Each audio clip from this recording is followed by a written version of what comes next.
नमस्कार दोस्तों, आइए जानते हैं आज राजस्थान की बड़ी खबरें। आज की पहली खबर है कि जालोर में 27वें दिन किसानों का महापड़ाव खत्म। जवाई बांध के पानी पर जालोर का हक तय करने की मांग को लेकर चल रहा किसानों का महापड़ाव 57वें दिन रविवार को स्थगित कर दिया गया। जालोर विधायक व मुख्य सचेतक जोगेश्वर गर्ग, आहोर विधायक छगन सिंह व जिला कलेक्टर और चीफ इंजीनियर के साथ भारतीय किसान संघ के प्रतिनिधि मंडल की सुलह वार्ता हुई, जिसके बाद सरकार ने उचित कार्रवाई का आश्वासन दिया। बता दें कि 19 नवंबर से महापड़ाव की शुरुआत हुई थी।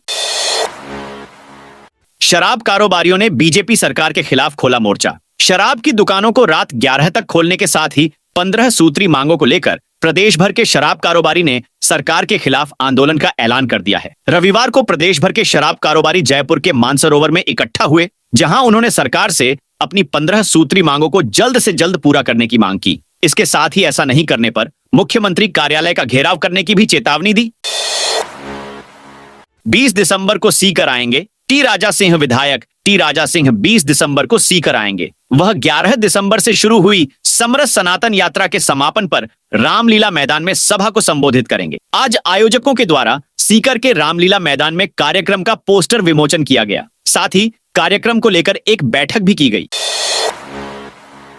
पीएम मोदी कल करेंगे पीकेसी ईआरसीपी परियोजना का शिलान्यास। पीएम नरेंद्र मोदी मंगलवार को जयपुर दौरे पर रहेंगे। वे यहां प्रदेश सरकार के Parvati Kali Sindh Chambal eastern Rajasthan canal project PKC ERCP का शिलान्यास करेंगे। भजन लाल सरकार ने संशोधित पीकेसी ईआरसीपी परियोजना को लेकर मध्य प्रदेश के साथ जल शक्ति मंत्रालय की उपस्थिति में एमओयू किया। इस परियोजना से प्रदेश के 21 जिलों को पीने और सिंचाई का पानी मिलेगा। इस प्रोजेक्ट में अधिकतर जिले पूर्वी राजस्थान के हैं। विधानसभा उपचुनाव से पहले ही सरकार पीएम मोदी के हाथों परियोजना का शिलान्यास कराना चाहती थी। आचार्य संहिता के चलते ऐसा नहीं हो पाया था। पीएम मोदी 9 दिन में दूसरी बार आ रहे। जयपुर रोडवेज ने खरीदी BS6 मॉडल की 510 नई बसें। राजस्थान रोडवेज ने हाल ही 510 नई बसें खरीदकर यात्रियों को बेहतर सुविधा देने का काम किया है, लेकिन नई बसों में लंबी दूरी की यात्रा से लोगों को दर्द मिल रहा है। दरअसल नई बसों में सीटों के बीच जगह कम कर दी है, जिसकी वजह से पैर समेटकर बैठना पड़ रहा है। यही नहीं, गैप कम होने की वजह से यात्रियों को अंदर की तरफ सीटों पर जाने में भी परेशानी हो रही है।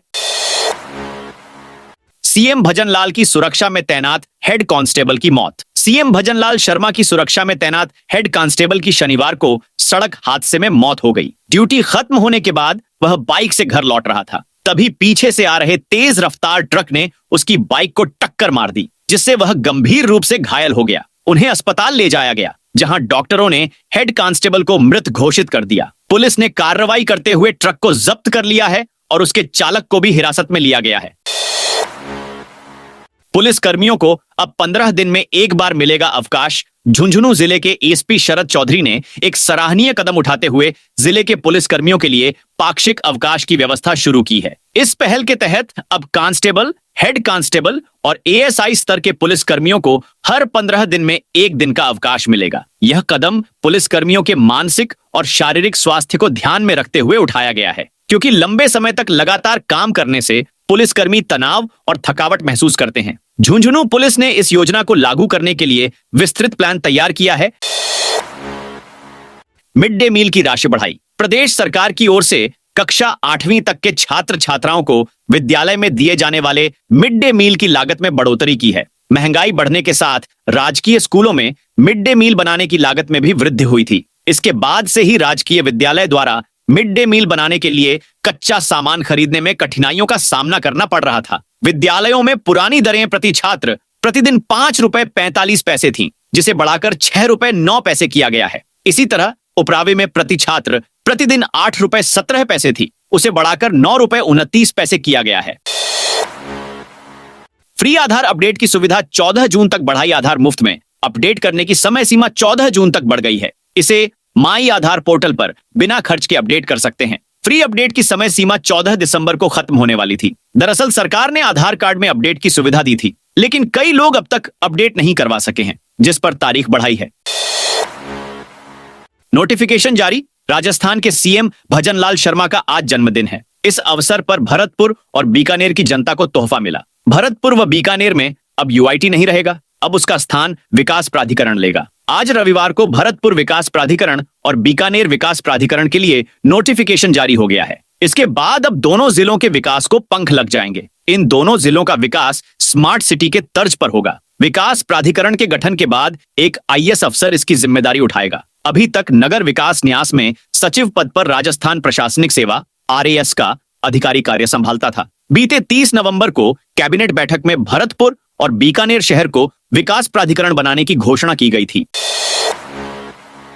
वन नेशन वन इलेक्शन पर गजेंद्र सिंह शेखावत का बड़ा बयान। वन नेशन वन इलेक्शन को मोदी कैबिनेट ने पास कर दिया है। जानकारी के अनुसार one nation one election bill को सोमवार को संसद में पेश नहीं किया जाएगा। वन नेशन वन इलेक्शन इस वक्त सुर्खियों में है। केंद्रीय संस्कृति एवं पर्यटन मंत्री गजेंद्र सिंह शेखावत ने वन नेशन वन इलेक्शन को देश की आवश्यकता बताया है। देश में एक साथ एक ही समय में चुनाव हो। मतदाता और चुनाव में काम करने वाले सभी लोग यह वर्षों से इस बात की अपेक्षा देश की सरकार से कर रहे हैं। उत्कर्ष कोचिंग क्लास में छात्रों के बेहोश होने वाले सेंटर में ग्रेटर निगम की कार्रवाई। रविवार को जयपुर के गोपालपुरा स्थित उत्कर्ष कोचिंग सेंटर में 10 छात्र छात्राएं के अचानक बेहोश होने के मामले में जयपुर ग्रेटर नगर निगम ने बड़ी कार्रवाई की है। उत्कर्ष कोचिंग संस्थान की बिल्डिंग को ग्रेटर नगर निगम की टीम ने सील किया है। वहीं एफएसएल की टीम ने यहां के सीवरेज से पानी का सैंपल भी लिया है। जानकारी के अनुसार रविवार शाम करीब 6:30 बजे क्लास में बैठे छात्रों को अचानक गैस जैसी गंध महसूस हुई। देखते ही देखते क्लास में बैठे छात्र बेहोश होने लगे। 10 से ज्यादा छात्रों के बेहोश होने के बाद मौके पर हड़कंप मच गया। कोचिंग में दूसरी मंजिल पर क्लास चल रही थी। इस दौरान बेहोश छात्रों को कंधे के जरिए नीचे उतारकर एक 108 एम्बुलेंस को बुलाकर तुरंत निजी अस्पताल में भर्ती कराया गया, जहां 2 छात्रों की हालत गंभीर होने के कारण उन्हें सीके बिरला अस्पताल रेफर कर दिया गया था। राजस्थान में खाद्य सुरक्षा का लाभ लेने वाले के लिए बड़ी खबर। खाद्य सुरक्षा का बेजा लाभ ले रहे अपात्र लोगों को स्वेच्छा से नाम कटवाकर योजना से बाहर होने को कहा गया है। इसके लिए रसद विभाग की ओर से गिव अप अभियान चलाया गया है। इसमें अपात्र लोगों को नाम कटवाने का मौका 31 दिसंबर तक दिया गया है। गिव अप अभियान के तहत खाद्य सुरक्षा के अपात्र लाभार्थियों, विशेषकर आयकरदाता, राज्यकर्मी व 4 पहिया वाहन, ट्रैक्टर व एक कॉमर्शियल वाहन को छोड़कर धारकों के लिए स्वेच्छा से खाद्य सुरक्षा योजना का लाभ छोड़ने का अभियान 31 दिसंबर तक चलेगा। इसके बाद इन श्रेणियों के अपात्र परिवार के चिह्नीकरण के लिए सर्वे कराया जाएगा, जिसमें अपात्र पाए जाने पर कानूनी कार्रवाई की जाएगी। अशोक गहलोत ने राजस्थान सरकार को किया अलर्ट। जयपुर के महेश नगर थाना क्षेत्र स्थित एक कोचिंग संस्थान में रविवार शाम कक्षा में अचानक 10 छात्र छात्राएं बेहोश हो गईं। इस दुर्घटना पर चिंता जताते हुए कांग्रेस के दिग्गज नेता अशोक गहलोत ने राजस्थान की भजन लाल सरकार को जहां अलर्ट किया, वहीं एक बड़ी सलाह भी दी। कांग्रेस के दिग्गज नेता अशोक गहलोत ने अपने सोशल मीडिया अकाउंट एक्स पर लिखा कि कल रात जयपुर में एक कोचिंग संस्थान में हुई दुर्घटना चिंताजनक है। इस दुर्घटना में घायल हुए विद्यार्थियों के जल्द स्वास्थ्य लाभ की कामना करता हूं। कोचिंग संस्थानों में ऐसी दुर्घटनाएं कभी भी बड़ा रूप ले सकती हैं, क्योंकि यहां क्षमता से अधिक विद्यार्थियों को पढ़ाया जाता है, जो उचित नहीं है।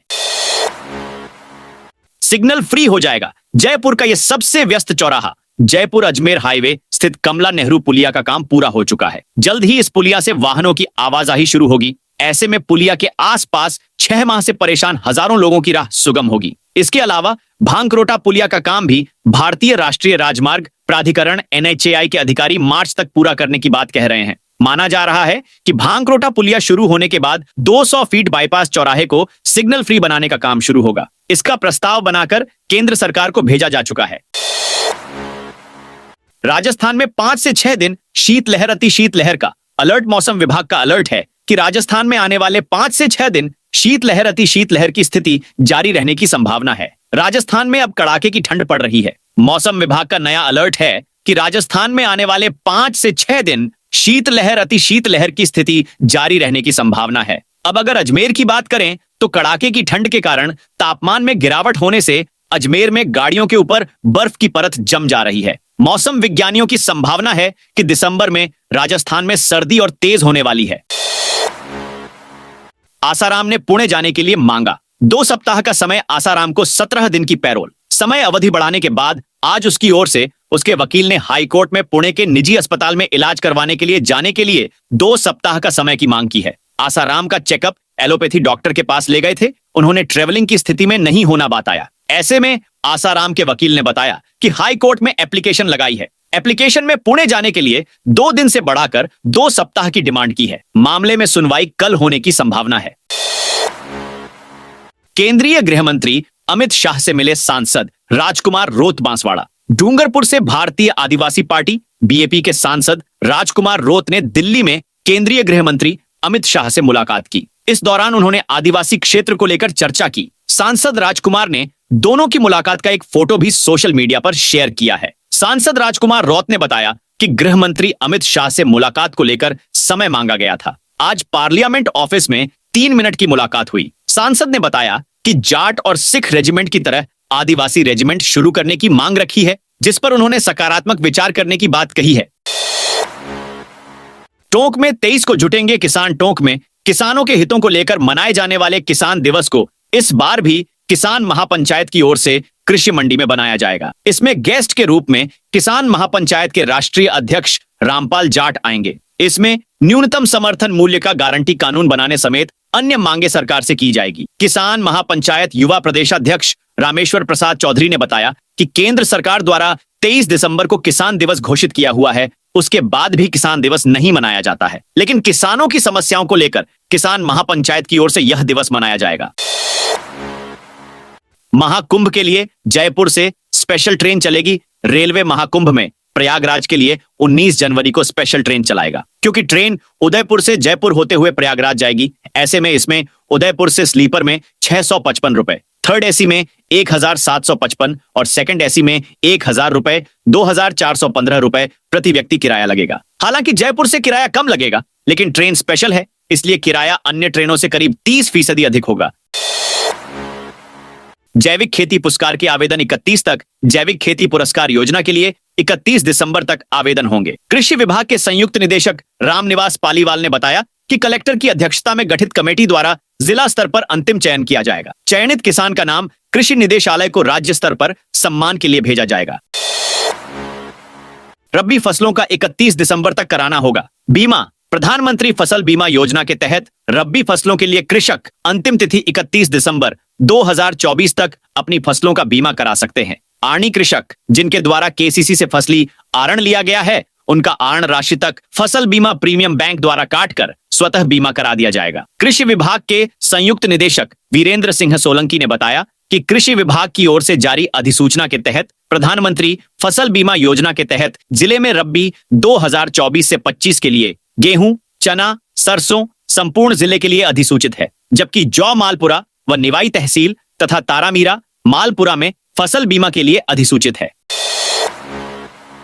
कलेक्टर, एडीएम, एसडीएम और तहसीलदार को मिलेंगे लैपटॉप राजस्थान में। अब भजनलाल सरकार रेवेन्यू का काम देखने वाले फील्ड अधिकारियों को लैपटॉप देगी। इसके तहत जिलों में कलेक्टर, एडीएम, एसडीएम, तहसीलदार के अलावा सहायक कलेक्टर भी शामिल है। रेवेन्यू डिपार्टमेंट ने पिछले दिनों एक आदेश जारी कर 555 अधिकारियों की सूची तैयार करके इसकी खरीद करने के लिए कहा है। इस व्यवस्था के शुरू होने से आमजन के रेवेन्यू से जुड़े कामों की पेंडेंसी जल्द खत्म होने की उम्मीद जताई जा रही है।